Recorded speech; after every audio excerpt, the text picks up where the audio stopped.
triada de la muerte, una de las triadas de la muerte tiene que ver con con el equilibrio ácido-base o el desequilibrio, digámoslo así, con las coagulopatías, con la hipotensión y en casos extremos la hipotermia.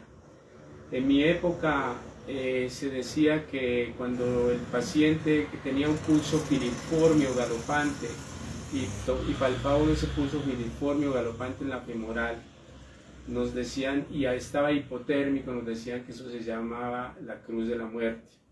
Cuando ingresé a la facultad pensé que iba a ser como American Pie. Cuando salí de la facultad pensé que iba a ser como Grey's Anatomy.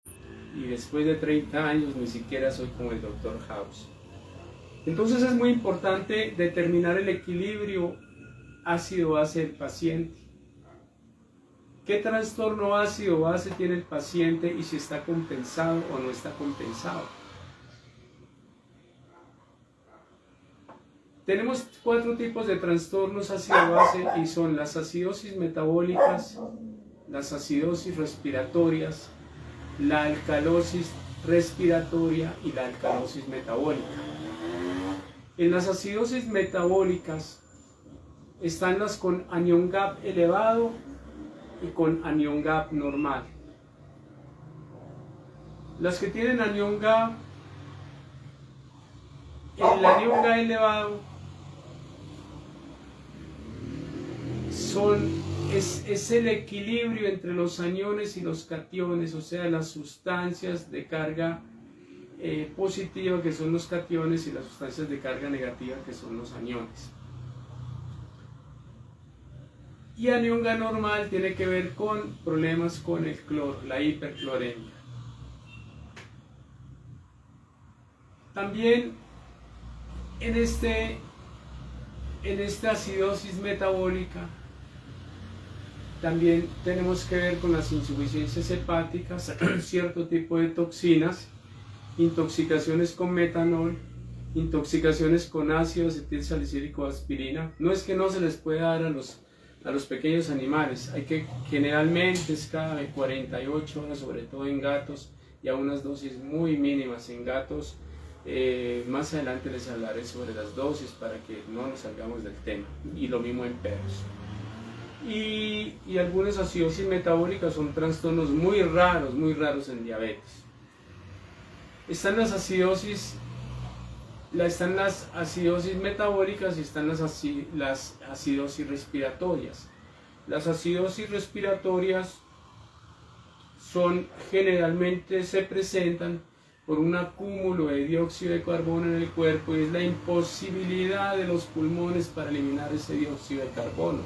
Entonces hay una hipoventilación alveolar, los alvéolos están entrando en colapso y hay un exceso en el nitrógeno a nivel de la pleura muchas veces. Por eso tenemos que entrar a hacer una desnitrogenización con oxígeno, mantener una saturación casi al 100% en paciente neurocrítico, buscar que sea 98-100%. Si el paciente está en una cama, en una máquina de asistencia ventilatoria, mantener una FIO, una fracción inspirada de oxígeno entre el 60 y el 70% para garantizar un SpO2 en el paciente de casi un 100%. ¿Todo para qué? Para sacar ese nitrógeno de la pleura y hacer que el pulmón, en vez de colapsar por el colapso en los alvéolos, el pulmón se expanda y el paciente respire mejor. Esto es una acidosis respiratoria en donde se presentan broncoespasmos, en donde hay una hipoventilación alveolar, en donde también es provocada muchas veces por agentes neuromusculares no espolarizantes, como el hidrocloruro de propuronio, hidrocloruro de hidracuronio, despolarizantes como la succinilcolina, y prácticamente son los primeros fármacos que producen paradas respiratorias al minuto de colocarlos. Por eso debe de ser de uso exclusivo por anestesiólogo, no en cualquier parte estarlos colocando, y para poder pasar la sonda endotraqueal y asegurarse de que cuando se va a sacar la sonda endotraqueal en el paciente que está en cirugía, asegurarse de que ya no tiene niveles de estos fármacos, porque si no puede producir un efecto deleterio sobre el paciente, sobre todo a nivel cardíaco y respiratorio. Están las alcalosis respiratorias, en donde el paciente con alcalosis respiratoria hay una disminución de dióxido de carbono en la sangre debido a una hiperventilación del paciente, a una excitabilidad del paciente, a veces por ansiedad, por tensión, por dolor. Vemos que generalmente los perros cuando están excitados y cuando están nerviosos se altera todo un mecanismo de sustancias y hacen de que se produzcan taquicardias, inclusive en los gatos generalmente hay bradicardias reflejas. Y hay una hiperventilación en la alcalosis respiratoria. Está la alcalosis metabólica, en donde hay un exceso de bicarbonato en la sangre del paciente. Generalmente se presenta en pacientes con problemas renales. Generalmente también hay alcalosis hipoclorémicas con pérdida de cloro por el vómito, inclusive en pacientes.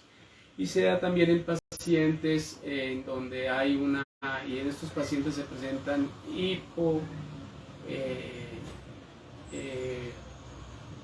hipocalemias con pérdidas digestivas. ¿Qué es el anión GAP? El anión GAP, cuando ya determinamos en el paciente, cuando ya hemos determinado qué trastorno o desequilibrio ácido-base en el paciente, vamos a determinar el anión GAP o la carga iónica o el hiato iónico. ¿Qué es el anión GAP?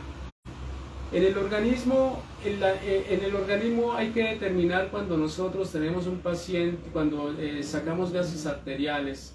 Entre los gases arteriales sacamos también bicarbonato, sacamos presión arterial de oxígeno, presión arterial de CO2, HCO3, sodio, potasio, cloro, bicarbonato. Entonces con esto vamos a determinar el anión Ga. El anión Ga es la diferencia entre las sustancias que tienen una carga positiva, como son los cationes, menos la suma de las sustancias que tienen cargas negativas, como son los aniones. ¿Cuáles son las sustancias que tienen cargas positivas en la sangre? Que son el sodio y el potasio. Y las que tienen cargas negativas o aniones son el cloro y el bicarbonato. Entonces, cuando vamos a buscar anión Ga en la sangre, vamos a buscar el exceso de sustancias en la sangre o los niveles de estas sustancias que son normales en la sangre, si están elevados o no. Entonces el anión Ga sirve para determinar, solamente se hace en pacientes con acidosis metabólica. Solamente en pacientes con acidosis metabólica, y miramos si está compensado o no está compensado. El anión Ga generalmente se debe equilibrar la carga entre aniones y cationes, o por lo menos tener una diferencia de 12. En algunas especies la diferencia del anión GAP, en otro video les voy a ir mostrando las diferencias entre anión GAP por especies, para que tengamos estos parámetros en cuenta. Cuando el anión GAP está elevado, o sea mayor de estos parámetros, mayor de 12, entonces vamos a utilizar, colegas, un sistema, una memotecnia que se llama CRIA. CRIA quiere decir, o sea, vamos a buscar qué enfermedades o qué trastornos están produciendo este desequilibrio ácido-base en el paciente. Y en la memotecnia CRIA significa la C, cetoacidosis, la R, rhabdomiólisis, la I, diversos tipos de intoxicaciones, insuficiencia renal aguda, insuficiencia renal crónica. Hoy en día se habla de enfermedad renal, en la cual hay un exceso en la producción de urea o hay una incapacidad en la producción de bicarbonato por el riñón. Y está la A, que es ácido láctico. El ácido láctico se acumula o hay acidosis láctica o lactosis en todos aquellos pacientes que están haciendo shock por un mecanismo en la descompensación, en la disminución, en la perfusión sanguínea a los tejidos. Y encontramos el shock séptico, que es un shock distributivo, sino que lo nombramos porque es un shock que produce una mortalidad demasiado elevada. El 40 o el 50% de los pacientes no son respondedores a volumen. En otros videos he hablado sobre cómo mirar si un paciente es respondedor a volumen o no. No es de que nos llegue un paciente ahí mismo vamos colocando líquidos, no, tenemos que mirar si es respondedor a volumen o no, para no ir a encharcar el pulmón o para no ir a crear un edema pulmonar. Cuando no lo podemos subrogar, colocamos entre 3 y 4 ml por kilo flujo hora en el paciente. Este shock séptico, que es una parte del shock distributivo, hay que, como les dije, hay que mirar si el paciente responde a volumen o no. Está el otro tipo de shock, que es el shock restrictivo. Está el shock restrictivo, está el shock obstructivo, el distributivo, que es del cual estamos hablando, el shock séptico. Está el shock obstructivo, está el shock cardiogénico y está el shock hipovolémico. En el shock hipovolémico, los pacientes que tienen cardiopatías, un 40% no son respondedoras a volumen. Y dentro de este shock distributivo kinético podemos encontrar otros tipos de shocks, como son el shock neurogénico, endocrino y tóxico. Entonces, de esta manera valoramos el anion gap cuando está elevado en el paciente que está haciendo acidosis metabólica, para entrar a hacer las correcciones. De esto vamos a hablar en otros videos. Hay videos en mi canal que estoy llegando a los 600 videos en donde he hablado también de todas estas cosas. Y está el paciente que tiene anion gap normal pero está haciendo acidosis metabólica, y este paciente generalmente son estados hiperclorémicos, en donde muchos de estos pacientes se les ha colocado soluciones salinas al punto 9 normal, y entonces producen un aumento del cloro en el organismo, y hay que tener en cuenta esto. Entonces, colegas, no siendo más, les habló Juan Carlos. Soy veterinario clínico en pequeños animales. Soy clínico con orientamiento en cardiología, medicina de cuidado crítico, medicina interna, medicina de especies silvestres. Los invito para que, además de entrar al canal de YouTube Sala de Emergencias, entren a Sala de Emergencias en Facebook, vean las páginas Dr. Chi, Sociedad Colombiana de Emergencias y Cuidados Críticos, el fundador y el director científico. Ya hemos hecho seminarios internacionales con COES. No hemos vuelto a hacer porque en esta y en muchas profesiones hay envidias entre los colegas, y hubo un colega que buscando él mismo hacer seminarios internacionales y nacionales, le habló mal a los conferenciantes de COES, de que no les íbamos a cumplir, porque los mismos conferenciantes nos llamaron y nos dijeron qué estaba pasando. Pero era porque traía en mente este colega realizar sus propios seminarios internacionales, y le ha ido bien, y esperamos que le siga yendo muy bien. Pero nosotros acá estamos transmitiendo a diario para todos ustedes. COES no se ha acabado mientras el doctor Juan Carlos Chica esté acá con ustedes. Entonces seguimos hablando de cuidado crítico, así no estemos en seminarios, así no les estemos cobrando a ustedes una cantidad de dinero. Estamos dando nuestras propias conferencias y experiencia clínica para todos ustedes. Los invitamos para que entren al grupo Veterinarios Pequeño Corazón, en donde estamos haciendo, junto con el doctor Carlos Arturo Jiménez Castro, estudios en cardiología en animales. El doctor Carlos Arturo Jiménez Castro, un saludo para este gran colega, hombre erudito en varias áreas de la ciencia. Además, tiene estudios en sociología y es autor de libros sobre presión arterial en pequeños animales. Hizo estudios en 441 perros. Es coautor del libro Enfermedades cardiovasculares de Carlos Mucha, el doctor Carlos Mucha, cardiólogo argentino. El doctor Carlos Mucha sí le dio interés al libro, porque el doctor con su humildad fue a un consultorio médico veterinario en la ciudad de Manizales y a ofrecerles el libro, y le dijeron: no, por ahora no lo necesitamos, no nos interesa, no les interesa tomar presión arterial. Y muchos de estos médicos lastimosamente son los que más volumen mueven, a los que más la gente busca, y en cierta forma no están haciendo las cosas como debe ser. A veces engañamos a los dueños de pacientes que nos buscan y creen encontrar todo en nosotros. Sí, hay pacientes que se nos salen de las manos. También hay pacientes en los cuales los dueños ven el paciente enfermo y creen que nosotros podemos solucionar todo a través de las redes sociales, todo a través del teléfono, y cuando le decimos que el paciente hay que traerlo, pues no lo traen, terminan yéndose para otra parte, y en otra parte terminan teniendo un mal concepto de nosotros, o el colega hablando de nosotros, y terminan hablando mal.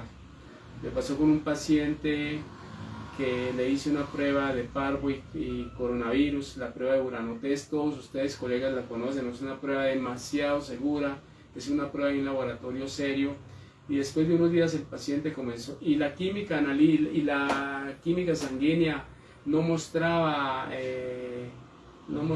diferencias significativas entre un paciente que no tiene una viral, no las mostraba, o sea, siempre mostraba un cuadro hemático normal y todo esto, una química sanguínea no alterada,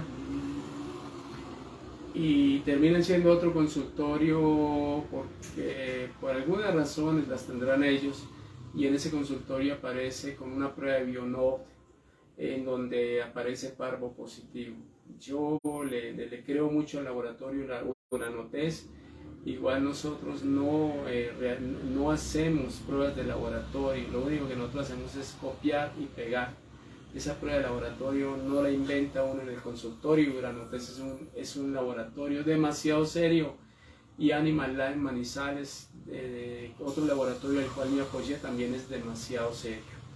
Entonces, pues esperar que a esta mascota allá en otra parte la sepan dirigir, la sepan hacer un diagnóstico preciso y que salga adelante. Que Dios la bendiga y que salga adelante la mascota, es lo que yo le deseo. Y al colega darle mucha sabiduría para que la trate muy bien y le haga un diagnóstico y un tratamiento adecuado. Bueno, en Veterinarios Pequeño Corazón Grupo estamos con el doctor Carlos Arturo Jiménez Castro y yo haciendo un estudio en gatos, en presión arterial en gatos. Tenemos un estudio en caballos, presión arterial en caballos. Lo hemos venido realizando más bien. En este momento hemos evaluado más de 150 gatos, presión arterial, y estamos estudiando sobre la quinta cámara cardíaca. Luis Barcelo y Steiner en Argentina, médicos, y con otro médico de Colorado, creo, de los Estados Unidos, determinaron la quinta cámara cardíaca en humanos, inclusive en estudios anatomopatológicos. Y pues nosotros lo estamos haciendo en animales. Es el seno coronario con su válvula de Tevesio. Y estamos haciendo otro estudio sobre ácido úrico como factor de riesgo cardiovascular, renal, hepático y metabólico. Para todos ustedes, un feliz día. Que Dios los bendiga, que Dios me bendiga. Me tomaré este rico mate de albéitar hasta que nos volvamos a encontrar. Hasta un próximo quita. Recuerde que somos médicos veterinarios. Nos preparamos para salvar vidas, camino a la excelencia. Hasta un próximo kit. Hasta pronto, colegas. Y chao. Nos vemos mañana si Dios quiere. Gracias. Que tengan un feliz día y que su éxito profesional, que su sabiduría sea benéfica para devolverle la salud y vida a los pacientes y devolverles esa esperanza que tanto buscan los dueños de ellos, y también la esperanza de vida para el paciente. Recuerden que les habló Juan Carlos, veterinario clínico en pequeños animales. Soy clínico con orientamiento en cardiología, medicina de cuidado crítico, medicina de especies silvestres y medicina interna. Chao. Les transmití desde la Sociedad Colombiana de Emergencias y Cuidados Críticos Veterinarios y desde Sovida Medicina Veterinaria. Hasta luego, hasta pronto.